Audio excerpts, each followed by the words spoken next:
तो आज बात करेंगे हम अपामार्ग। अपामार्ग जो है बवासीर की बहुत ही कहा जाए कि दिव्य औषधि है, जो सबसे सटीक इलाज है।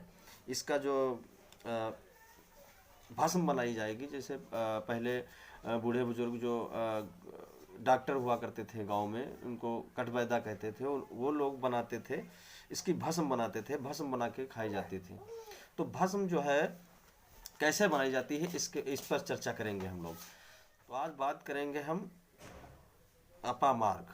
अपामार्ग जो है बवासीर की बहुत ही कहा जाए कि दिव्य औषधि है, जो सबसे सटीक इलाज है।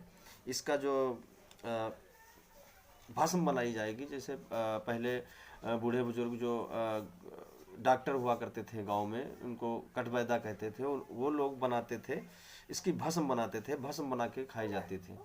तो भस्म जो है कैसे बनाई जाती है, इस पर सबसे पहले जान लेते हैं अपामार्ग क्या है। अपामार्ग के कई नाम हैं। जैसे कि यूपी में लोग कहते हैं अपामार्ग, चिरचिरा, चिरचिटा और लटजीरा के नाम से भी जाना जाता है। इसका वैज्ञानिक नाम है अचिरांथिस स्पेरा, और ये कई अन्य बीमारियों में काम आती है। ये कि किस प्रकार का पेड़ होता है, तो दोस्तों दिखाते हैं आप लोगों को। ये है चिरचिटा या लटजीरा या अपामार्ग, इसे कई नामों से अलग अलग राज्यों में जाना जाता है।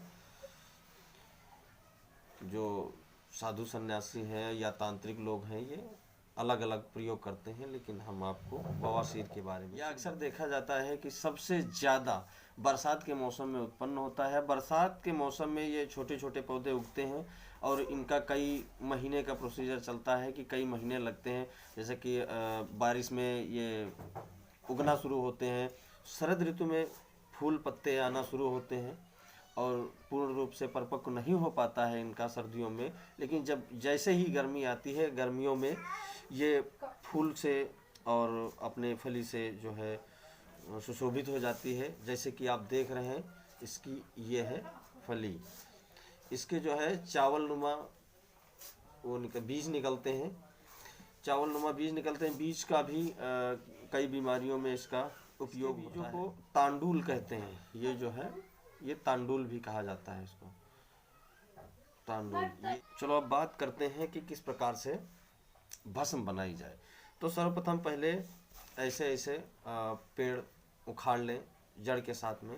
पेड़ उखाड़ने के बाद में जो है इसको छोटे छोटे पीस काट लें, बिल्कुल छोटे छोटे। काटने के बाद में कुछ दिन, 2-3 दिन के लिए छाया में डाल दें। छाया में डालने के बाद में ये हो जाता है कि इसकी जो नमी होती है, ज़्यादा नमी, हरापन जो होता है, ये सूख जाता है। तो इससे जलने में थोड़ी मदद मिलती है, कि जल्दी जल जाता है और अक्स भी अच्छा निकलता है।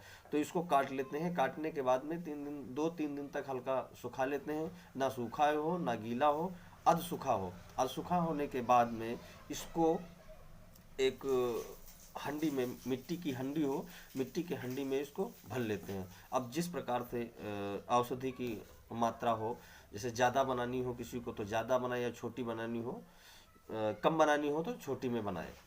तो जाहिर सी बात है, किसी को ज़्यादा कुछ व्यापार तो करना नहीं, जो ज़्यादा बनाए तो कम ही बनाना है। तो छोटा सा एक हंडी ले लें, जो पूजा वगैरह में लगती है। लेने के बाद में इसको कट कर लें। कट करने के बाद में एक कंडे होते हैं बिनौले, बिनौले या तो बाहर से बिनौले बीन के लाएं रूट से, या फिर घर में कंडे हों तो कंडों को लगा लें एक तरफ से, जैसे कुम्हार का आवा लगाया जाता है, कुम्हार के आवे के जैसे लगाया जाता है। लगाने के बाद में इसको क्या करते हैं, एक कलश जो होता है, कलश को कपड़ मिट्टी करते हैं। कपड़ मिट्टी का मतलब होता है, कपड़ मिट्टी का जो है, कपड़ मिट्टी करने के लिए वीडियो जो है डिस्क्रिप्शन में डाल देंगे हम। तो कपड़ मिट्टी किस प्रकार से करते हैं, सर्वप्रथम कलश को ले लेते हैं, उसमें ये औषधि डाल देते हैं। डालने के बाद में जब औषधि पूर्ण रूप से उसमें पूरी डल जाए, साफ़ सुथरा पात्र होना चाहिए, और उसके बाद में जो कलश होता है, कलश झाँप दें। कलश झाँपने के बाद में मिट्टी लगा दें, थोड़ी थोड़ी मिट्टी लगाने के बाद में जो है उसके ऊपर सूती कपड़े से घेरा बना दें।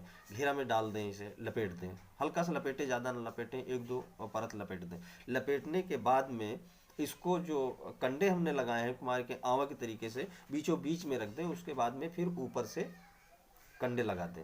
कंडे लगाने की बात यह है कि पूरी तरीके से ढक जाए। तो जब ढक जाए तो उसको क्या करते हैं, ज़्यादातर ये काम जो है शाम के टाइम किए जाते हैं। शाम के टाइम करते हैं तो पूरी तरीके से वो जल जाता है। जलने के बाद में जब रात भर जलता है तो फिर ठंडा हो जाता है। ठंडा होने के बाद में तब सुबह निकाला जाता है। जब सुबह निकालने के बाद में इसको अच्छी तरीके से साफ कर लें।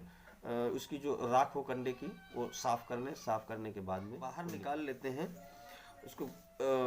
पत्थर की वो होती है खरग, खरग बोलते हैं, जो वैद्य लोग यूज करते थे। तो खरग जो है उसको खरग में डाल के धीरे धीरे पीस लेते हैं। पीसने के बाद में उसको छान लेते हैं, बड़ी बड़ी अलग कर देते हैं, और जो महीन हो उसको रख लेते हैं।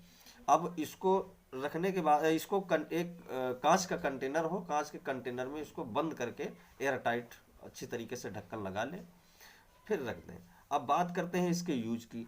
इसके यूज की तो बात यह है कि जो बच्चे हैं 5 साल से नीचे बच्चों को नहीं दिया जाएगा। अगर 5 साल से ऊपर बच्चे हैं तो उनको दे सकते हैं आप, क्योंकि अभी तक ये होता था कि बुजुर्गों को होता है 40-50 के ऊपर होता है। अब तो बच्चों में भी देखा 4 साल के 5 साल के उनको भी पाइल्स की बीमारी है। तो इसको खाने का तरीका यही है कि सुबह शाम खाना है। जो टीस्पून है, छोटा चम्मच, छोटे चम्मच का छोटे बच्चों के लिए आधे चम्मच से आधा, और बड़े जो व्यक्ति हैं वो खाएं तो आधा चम्मच सुबह, आधा चम्मच शाम को। हल्का सा बिल्कुल बिल्कुल हल्का सा नमक मिला लें। नमक मिलाने के बाद उसको खा लें। पानी भी पी सकते हैं, अगर ऐसे खा पाए तो ऐसे, नहीं तो पानी के साथ अक्सर खाया जाता है, पानी के साथ खा लें। अब बात ये होती है कि कितने दिन में आराम मिलेगी। आराम मिलने की बात है कि कम से कम इसको 7 दिन तक खाएं। 7 दिन के बाद में 7 दिन में कुछ आराम आपको मिलना शुरू हो जाएगा। 15 दिन से 21 दिन तक खाया जाता है। 21 दिन आप प्रॉपर खा लेंगे, ये जड़ से गारंटी के साथ में जड़ से खत्म हो जाएगा। चाहे खूनी हो, बादी हो, किसी भी प्रकार का हो, कोई भी प्रकार का ये बवासीर हो, आपका हर प्रकार का बवासीर। वीडियो देखने के लिए धन्यवाद, और सब्सक्राइब लाइक करना ना भूलें।